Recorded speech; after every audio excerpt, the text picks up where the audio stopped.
অনেক অনেক ধন্যবাদ জানাচ্ছি। আজকের দিন হলো 5 সেপ্টেম্বর, ডক্টর সর্বপল্লী রাধাকৃষ্ণনের জন্মদিবস উপলক্ষে সমস্ত শিক্ষকবৃন্দদেরকে শ্রদ্ধা জ্ঞাপন করা যে আজকে teachers day. Doctor Sarvepalli Radhakrishnan সম্পর্কে আগে পিউদিও অনেক কিছু বললো আর বাবাও অনেক কিছু বললো। এবার আমি যেটা বলছি সেটা হচ্ছে যে তিনি তার কমিশন ছিল ভারতের প্রথম শিক্ষা কমিশন। তিনি প্রথম মনে করেছিলেন এই যে আমরা মেয়েরা শিক্ষিত হতে পারছি, পড়াশোনা করতে পারছি। আগেকার দিনে মেয়েরা কি পড়াশোনা করতে পারতো না।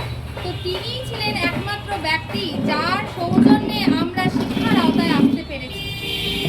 তিনি 1948 থেকে 49 সালে প্রথম ভারতীয় শিক্ষা কমিটি অর্থাৎ কমিশন, অর্থাৎ রাধাকৃষ্ণন কমিশন বলাও যায় যাকে, বা ইন্ডিয়ান এডুকেশন কমিশন বলে একটি কমিশন উপস্থাপন করেন।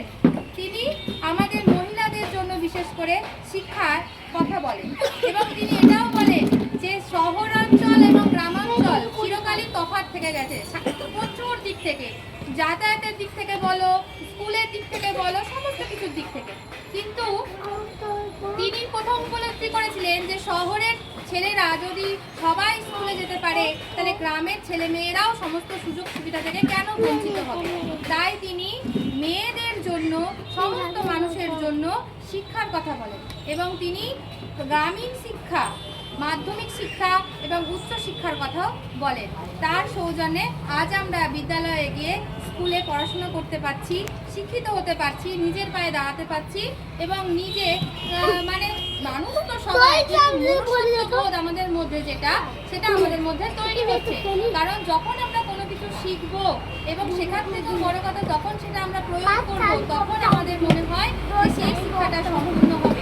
যদি প্রয়োগ করতে না পারি তাহলে জীবনে কোনো কিছু করাই সম্ভব নয় বা আস্তে একটা থেকে যাবে। তো তার জন্য ডক্টর সর্বপল্লী রাধাকৃষ্ণনকে জানাই কোটি কোটি প্রণাম যে তিনি ছিলেন বলে আজ আমরা মেয়েরা শিক্ষিত হতে পারছি, বাড়ির বাইরে বেরোতে পারছি এবং বিভিন্ন রকমভাবে নিজেদেরকে করতে পারছি এবং সমাজে এগিয়ে যেতে পারছি। বাহ, খুব সুন্দর।